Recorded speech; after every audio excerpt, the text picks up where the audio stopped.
Hi everyone. So yeah, my fabulous and flipped face is back for another reaction video. But I thought I'd do something a little bit different this time. Instead of reacting to my old videos, I decided to react to this. So I've seen people filming themselves reacting to their old diaries, and I thought it'd be quite fun to do the same thing. So I actually kept multiple diaries between the ages of 12 and 18 and thought it'd be fun to read them again. Unfortunately, I could only find the diary that I kept when I was around 17 to 18, and after flicking through it, I realised it wouldn't be the most engaging video if I just read out what was written. The thing is, I'm a bit of a stickler for spelling and grammar, which really showed in that diary back then, and most of it required a lot of understanding of the context, so it would have been quite difficult to share it with people who didn't really know me or what was going on. And to be honest, I don't really think there was anything that embarrassing or interesting to share anyway, which would have made for quite a dull video, let's be honest. Luckily, I found this notebook, which contains all sorts of random stuff, including Doctor Who fanfiction. I mean, that show has always been a big part of my life, and when I was around 13, I was obsessed with it. So, yeah, I'm going to be reading this little story that I wrote back in, I think probably around 2010, and it's titled, rather originally, may I just say, Doctor Who story. So, yeah, let's give it a read. So, starting off with a bit of a prologue. I stood and waited. I knew today it would rain, so why don't I bring a raincoat? I zipped up my grey jacket in the hope of warmth. Didn't get any. Well, that was a short prologue. Chapter 1, Introductions. My name is Naomi. Spelling Naomi, N-A-I-O-M-I. Naomi. I am 18 years old. I am waiting for the bus. The shelter is overcrowded with people. Big, small, thin, fat, most of them grumpy. They've been waiting for the bus for 45 minutes. A tall man with quite long hair, wearing clothes from the olden times, came up to me and stood. He noticed me huddling to keep warm. He took off his long coat and offered it to me. I smiled gratefully, spelt gratefully wrong, and put it on. Warm. Eventually the bus came. Chapter 2, The Man. These are really short chapters. I gave the man his coat back, but he sat down. I sat behind him and passed it over the seat. He took it. Hi, I said. Hello, he said, not turning around. Thanks for the... I began. No problem, he interrupted. What's your name? The Doctor. Huh? I'm the Doctor. Who are you? Naomi. Ah, and you're going to your dad's house, he said. I was. How did he know? I know because I've seen you. Oh, I said. You're my great-granddaughter. Chapter 3, The Shock. My mouth was dry. So dry, I couldn't open it. My great-granddad? I stammered. Yes, your mother, Susan, is my granddaughter. You look too young to be a granddad, let alone a great-granddad. I'm 900 and you're 140? No, I'm 18, I yelled. Everyone stared at me. Well, 18 equals 140 in Time Lord. Oh, I thought you were saying I looked 140. Well, he began. I gave him the evils and he stopped. The bus pulled up at my stop and I stood up. See you, great-gramps, I said. Chapter 4, The Parents. Dad opened the door. Guess who I just met, I announced, grinning. Brad Pitt? No, my great-granddad. Dad said at me in horror. I'm sorry, he said. I didn't want you to find out. Find out what? About him. He sat me down and told me his name was the Doctor, which I knew. He told me that wherever he goes, danger follows, and that I was in great danger. When Susan travelled with him, she was only 15, he left her on Earth, destroyed by the Daleks. He then told me all about the monsters he knew, and the TARDIS. He finally told me to stay away from him. And look at this amazing drawing. Yeah, to be honest, my drawing skills haven't really improved since then. Chapter 5, Seeing the Doctor Again. Well, that's a spoiler. I left that evening. He was standing there. Hey, he said. Hi. Where are you going? Home, I replied shortly. Tell me what happened between your parents. Oh, so you didn't want to know about anything we left on our own? He didn't seem angry that I knew. He seemed subdued. Spelled subdued wrong. Well, I thought I was a stickler for spelling and grammar, but apparently not back here. We both got on the bus and went back in silence. Chapter 6, Susan. Mum opened the door. Hi, Nye, he said. Hey, Susan, the Doctor said. She looked at him. Who's this, Nye? I'm the Doctor, or as you know me, your grandfather. During his speech, her mouth had gone from a smile to a shocked look. Grandfather, she said. You look younger. Well, this is my 8th body, he said. 8th? Wow, you've been busy, she exclaimed. Well, yeah. Look, he sighed and scratched his head. Susan, I know it's too late, but I'm sorry about everything I've done to hurt you. After I blinked, they were hugging. Well, that was, forgiveness, yeah. But that was just a little apology and all was forgiven. Chapter 7. The past is revealed. We were having arguments, Mum sniffed, a cup of tea clasped in her hands. He told me he didn't love me anymore. He said he was... Doesn't matter. Tell, Mum, I said. She looked at the doctor. He said he was gonna kill you. And she ran out of the room, sobbing. Neither of us said a word. And even more lovely pictures. That's meant to be the 8th Doctor, so, sorry, Paul McGann, if you ever see that, because that does not look anything like you. Just saying. Chapter 8. The Monster. I walked out the house on my own. The doctor kept an eye on Mum. I had more important things to do. I saw something which made me freeze.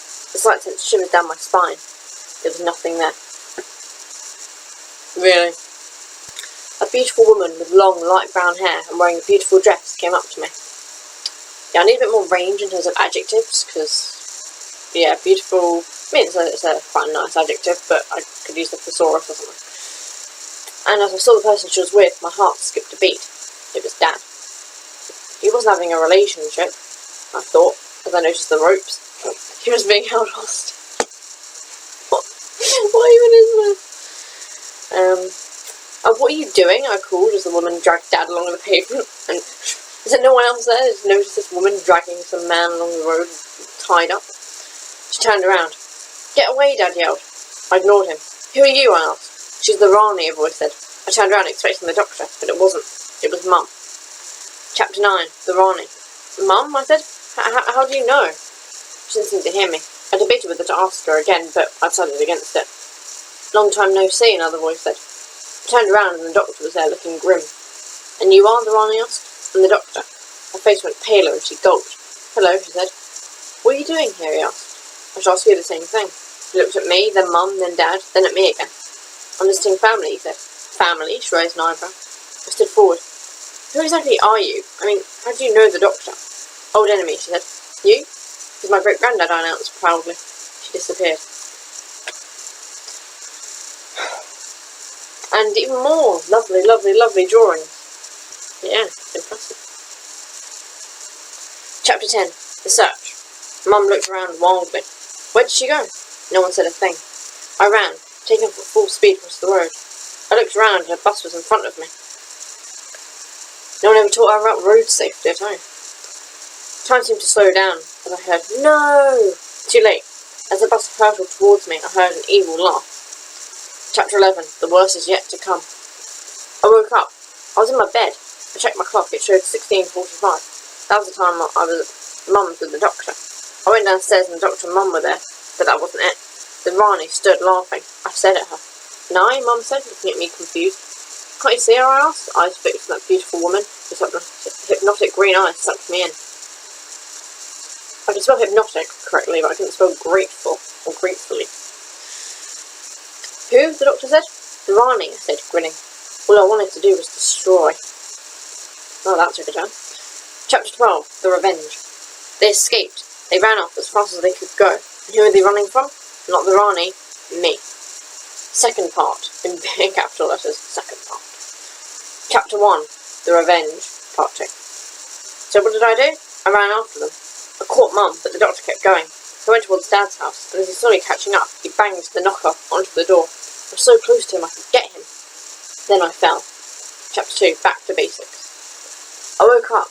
A man who I didn't know was next to me. And apparently a man is one word. Naomi, he said. I'm sorry, I knocked you down. Knocked me down? I growled. You wanted to stop me from capturing the doctor. Mum overheard this. What do you mean? You were trying to find the Rani, then you were hit by a bus. And alive. Ready for the doctor. I have no words. Chapter 3. Final Victory. I stood up, dusted myself off, much to everyone's amazement. I laughed evilly. What's going on? Mum asked. I need to destroy the doctor. The doctor looked at me, confused. What? You want to destroy the Rani? No, I want to help the Rani, I sighed, exasperated.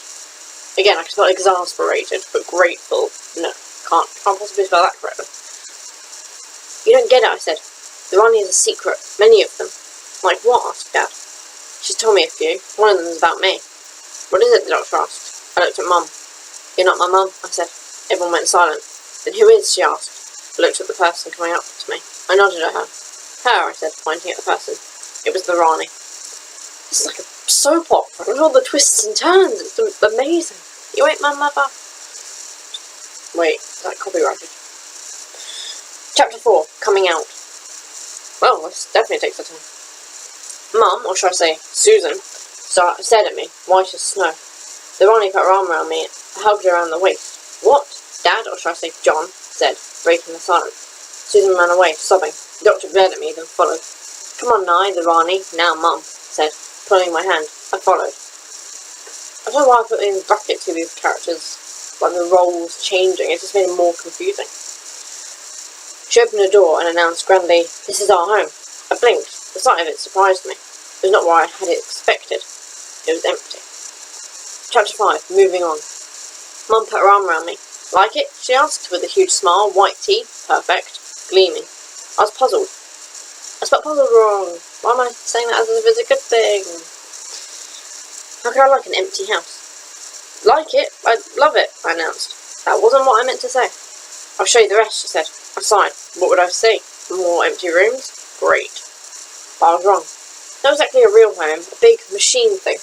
What's that, I asked. It's the console, she replied. What's that? I felt thick. It's my time machine, she said. I'm not gullible, Mum, I yelled and ran out.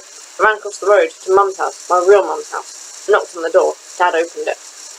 Wait, so that's what snaps the character out of her trance of believing the Rani put Mum, is the fact that she doesn't believe that it's a time machine.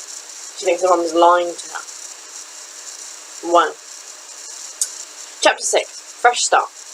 Hi, Dad, I said, expecting him to be horrible, but instead he hugged me. Ow, I'm suffocating, I gasped as Dad squeezed me. We both laughed. Mum came out and started crying. We all hugged. Where's the doctor? I asked. He's gone, Dad replied, smile vanishing. I'd had 2 attempts at spelling vanishing. Where? Everywhere. He's gone in his time machine, the TARDIS. My memory came back of the Rani time machine. I didn't believe her. I'm glad I'm back. With my family. Chapter 7, Conclusion. What happened? Well, I never saw the Rani again, or the doctor. They both went off in their time machines. That was almost 2 years ago. I'm almost 20. Mum and Dad got back together, to my joy. That was the happiest time of our lives. There was a guy, a northern skinhead in a leather jacket, all black clothes, for a wedding. Weird. He did greet me. He said, Hello, Naomi. Long time no see. How are you doing? Good, I replied, not knowing where he was. Sorry, not knowing who he was. Nice. You don't remember me, do you? I shook my head. He chuckled. Well, I'll see you sometime soon, he said, and walked away. I haven't seen him since. One day I'll see him again, and I'll find out who he is. The end. You know, out of all the issues in this story, I think my biggest gripe is the fact that I use the verb said a lot. You know, it's bad enough using it once or twice, let alone multiple times like I did. You know, there are so many other verbs I could use instead. A said isn't descriptive, it doesn't give any indication of how the line's meant to be delivered. Now, I'd never dream of using said in my writing these days. It actually kind of irritates me when I read in other people's texts. Is that an overreaction? Maybe. Anyway, that was me reacting to my Doctor Who fanfiction.